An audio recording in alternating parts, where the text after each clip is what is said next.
Hello mga bossing, samahan nyo kami sa aming paglalakbay papunta ng Police Regional Office 12 dito sa Tumbler, General Santos City. So, ipakita ko sa inyo kung ano ang mga pagbabago sa napakagandang kampo ng PRO 12 dito sa lungsod ng General Santos. So, dito tayo dumaan sa likod ng... Ito yung Nunez Street. Ito. Nunez Street. Pagkatapos, dito sa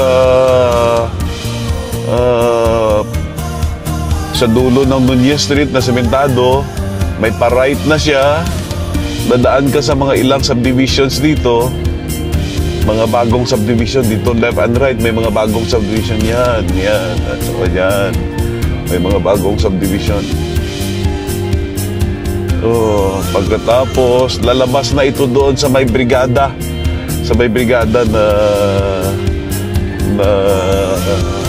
na property, nasa diversion road na. Tapos babaybayin natin ang diversion road.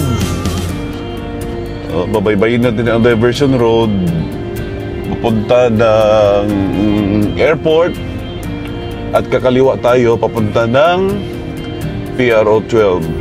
So makikita nyo, bago itong daan, bagong tapos pa lamang. Madaanan mo itong Rebecca Homes. Yan, Rebecca Homes. Mga bagong subdivision. Sobrang init, mga angkol. Sobrang init ng General Santos. So may part dito na parang hindi pa pinapadaanan, pero patapos na rin.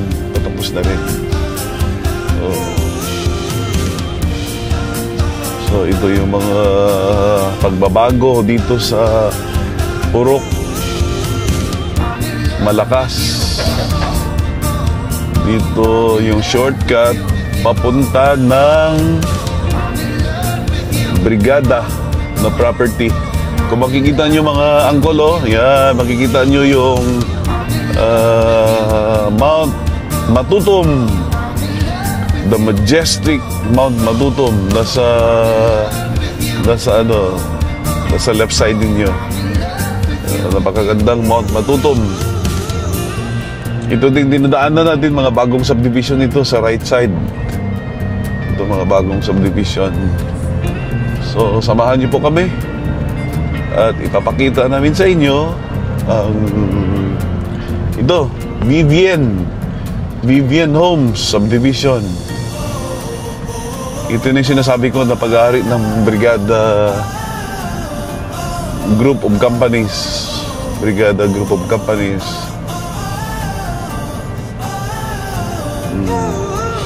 Pagdating natin dyan sa pinakadulo, ay palabas na tayo sa left, papunta na siya ng Diversion Road. Yan. Ang sa right side nito, pabalikan ng Mabuhay Road. Tapos itong pa left side naman, ito yung papunta ng Diversion Road. So busy na rin ito ngayon, nadaan at palaging dinadaanan na ng tao. So itong sa left side natin ay gagawin daw itong parang commercial complex, Brigada Commercial Complex. Pero hindi pa natatapos, mga guys, mga angkol. Mga bossing, yun. So, tutumbukin natin ang Diversion Road na ito. Yan. Diyan sa unahan, madadaan na natin yung round ball sa may Apopong. Doon malapit sa may Iglesia ni Cristo. At kung kakanan ka, papunta ka ng Coronadal City. Pulumulok, Tupi, Coronadal City. Kung magpa left side naman, papunta ka ng General Santos, downtown ng General Santos. Ganun.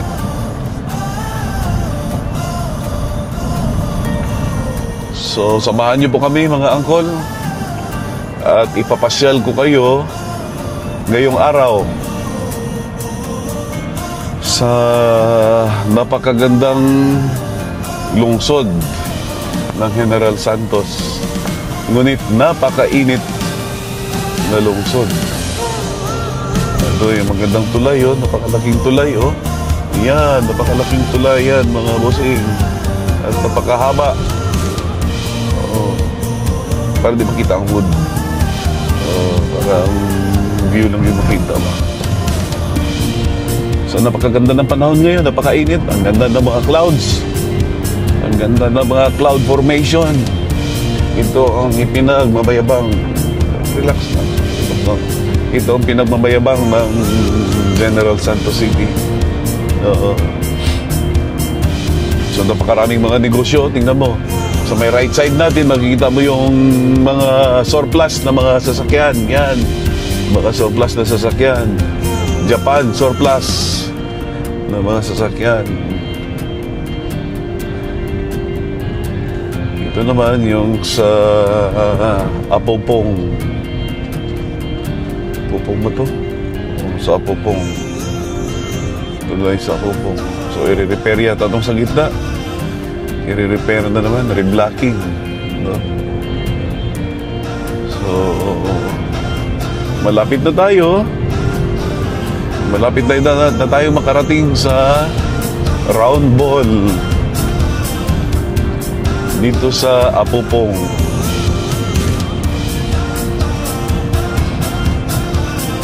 So mag-comment lang kayo mga boss sa baba. Mag-comment lang tayo kung saan ang gusto nyong bibisitahin natin at ipapakita ko sa inyo yung status ng mga daan. Kung saan ang gusto nyong bisitahin natin sa Pilipinas. At sabay-sabay nating lakbayin at pasyalin ang ganda ng Pilipinas. Ayun. Ito na tayo sa may round ball.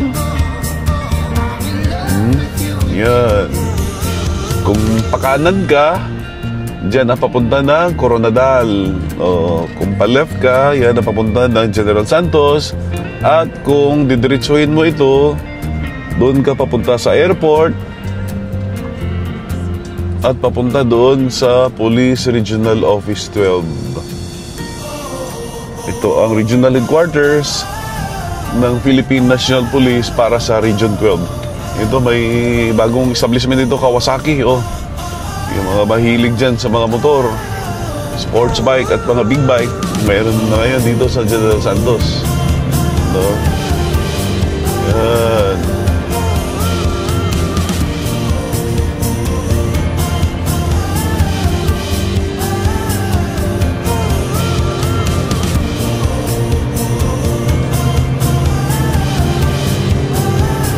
Comment lang kayo sa baba, mga angkol, kung ano ang masasabi nyo sa General Santos. Ayun. So, may nagbabike sa sobrang init. Delikado lang ito, heat stroke tayo mga bossing, kaya ingat-ingat lang. At baka hindi nasana yung katawan natin sa sobrang init at ang daming mga pagkakataon at mga kaso ng heat stroke dito sa General Santos. Kaya pinapayuhan na lahat na kung tayo ay mahilig sa bisikleta o magmumotor, siguraduhin na tayo naman ay well hydrated at nasa normal na kondisyon. Dahil kung hindi, sigurado ako na heat stroke ang abutin natin. So ang daan na binabaybay natin ngayon, ito yung diversion road. Napakagandang daan papunta ng airport, no? So mula dito sa may kanto ng round ball hanggang sa airport, siguro ay nasa 15, mahigit kumulang 15 kilometro. Ayan mga angkol.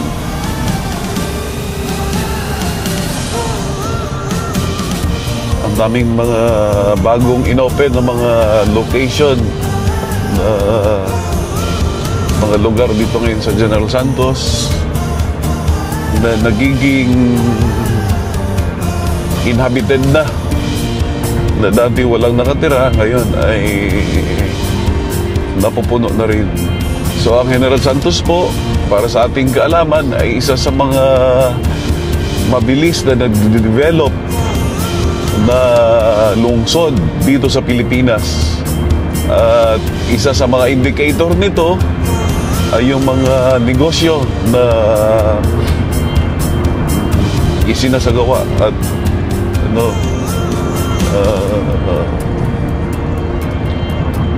mga negosyante na nag-invest dito sa General Santos City, no? So, ang kuwan pala natin, ang SNR, no? Ang famous na SNR, kagaya sa Davao, sa Cebu, saan pang may mga SNR dito sa Pilipinas. Ngayon, sa General Santos, nag-start na ang construction ng SNR, no? So, yun ang mga indicator ng isang lungsod ay maayos ng ekonomiya. Kita natin napakaraming mga Jollibee, mga fast food, mayroon tayong Starbucks coffee, mayroong SM, mayroong mga malls, at saka ang Peaceport ng General Santos ay kinakilala na isang world-class na Peaceport dito sa Pilipinas dahil ang ganda ng pagsasaayos, ang ganda ng pamamalakad. Kung makita mo, napakalinis. Hindi ka makakapasok ng airport pag hindi ka naka-complete na gear. Yung kanilang ipinapatupad na mga panuntunan na sundin. Wala ka makikita na pag-alagala ng mga hayop sa loob ng Peaceport. At lahat, pag pumapasok ka, dapat ikaw ay naka-boots. So, ipinapanatili ng ating lokal na pamahalaan ang kalinisan ng Peaceport. At ito yung tinagurian na the tuna capital of the Philippines dahil ang mga isda na nahuhuli kahit pa sa Palawan, kahit sa kung saan banda ng Pilipinas, ay dito binababa sa General Santos. Dahil dito pumupunta yung international na market, no? Yung mga bumibili at mga consumers natin from Japan, from Europe, at sa ibang lugar dito sa Pilipinas ay dito na namimili sa General Santos City. Okay. So, malapit na tayo sa Uhaw, no? Sa mga ilang minuto na ating paglalakbay. Mga ilang minutes na? 13. 13 minutes na mula sa barangay kanina ng San Isidro. San Isidro. Okay. So, samahan nyo kami mga boss at i-update ko kayo. So, standby muna. Andito na tayo mga bossing. Andito na tayo ngayon sa mahabang tulay dito sa Fatima, Uhaw. So, paglampas natin sa tulay na ito, walang tubig. Tingnan nyo, kunti lang ang tubig. Yan. Yan. Hindi makikita. Paglampas ngayon sa tulay na ito ay nasa Fatima na po tayo. At kung magpakanan ka, punta yan ng barangay doon. At may daan na rin dito. Dito na rin yung daan papunta ng Tiboli sa South Cotabato. May mga sikat pa ngayon na lugar dito sa pakanan natin na isa sa mga dinadayo ng mga turista at mga lokal na mga tourist dahil napakalamig daw sa Tibulok. Tibulok, no? Sa Tibulok. Dito yung paborito natin na kainan, no? Yung puloys. Puloys. Mamaya na lang tayo dadaan. Mamaya tayo dyan dadaan, no? So may paborito tayo na kinakainan dito. Masarap na kainan. Dinadayo din ng mga bumibiyahe, dinadaanan, no? Ngayon, punong-puno, oh. Yan, oh, yung puloys. Yan, yung sa right side. Yan, puloys, balbakwaan. Masarap dyan ang kanilang mga pagkain.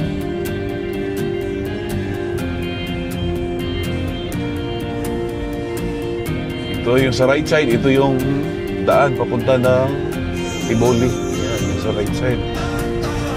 Kung makikita nyo po, yung may nakabakod na bahagi dito sa right side natin, ito na yung runway. Yan, runway yan ng airport ng General Santos City. Makaliwa ka dito, papunta din niya ng Patimauhaw. At kung tayo ay didiretso, papunta naman po yan sa airport ng General Santos. Mga guys, nakita nyo kung gaano kaganda ng mga daan dito sa General Santos. Yan, nakita nyo kung gaano kaganda.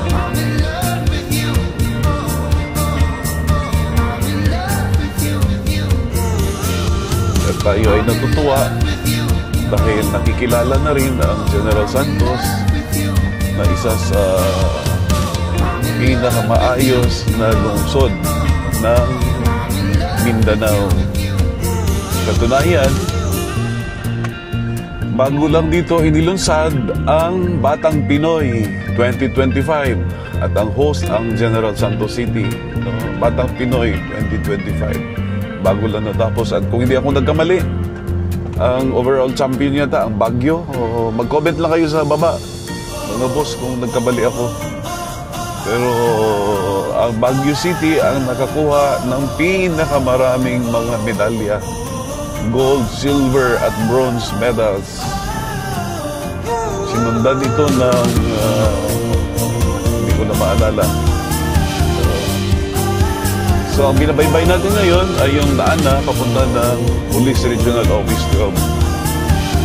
So standby mga bossing, standby at papunta na tayo.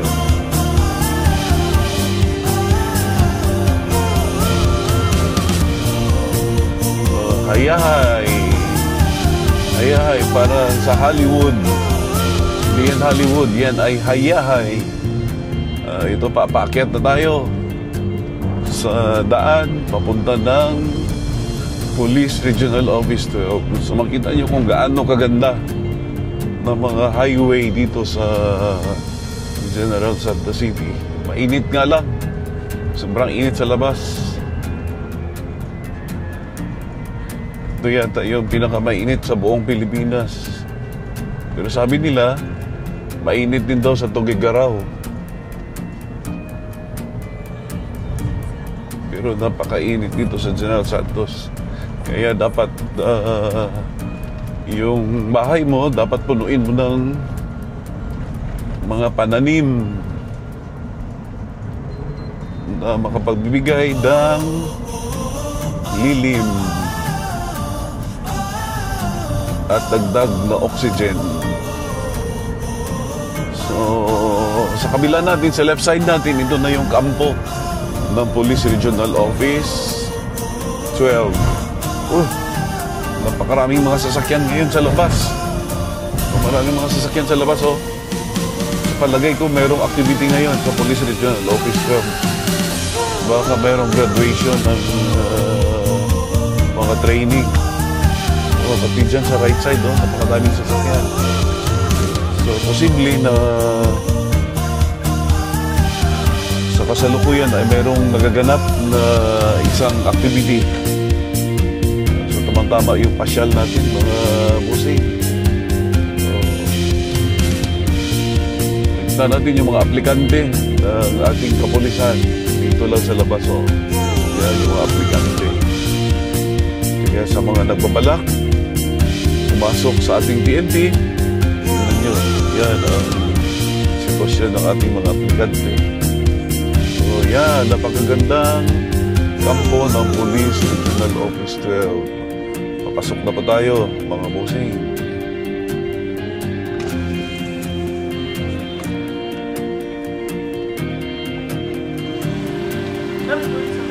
SPG. Utsay na. Okay.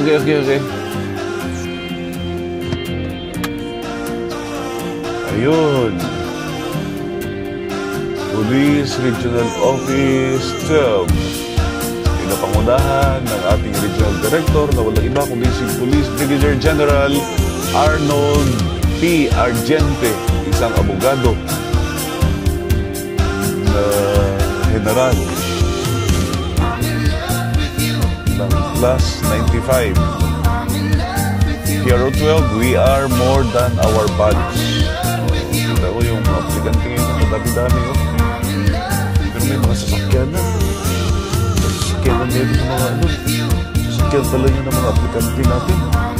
Iba ng aplikante ngayon ng pulis. Dati yung mga aplikante, sumasakay lang sa habal-habal, pakyat dito during recruitment process. Pero ngayon, may mga sasakyan na. So, yan ang pagkakaiba na ngayon.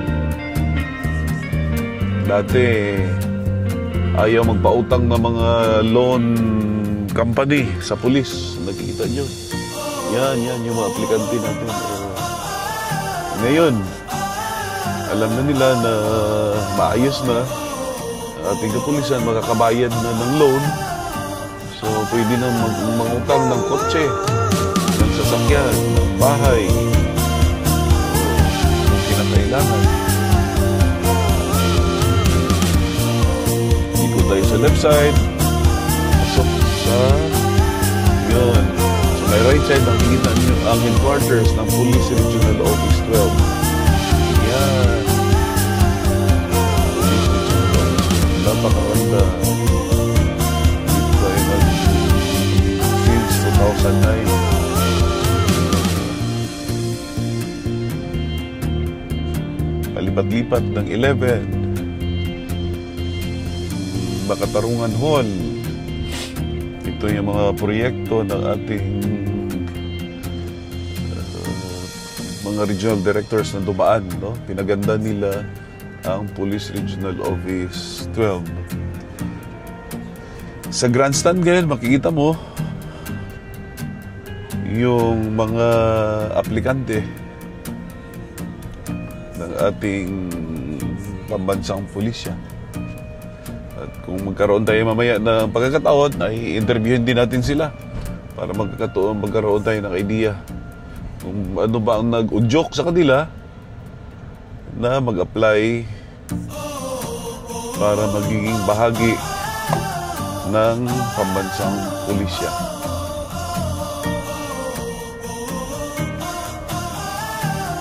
So ngayon, dito tayo pupunta sa opisina ng PSPG. Okay.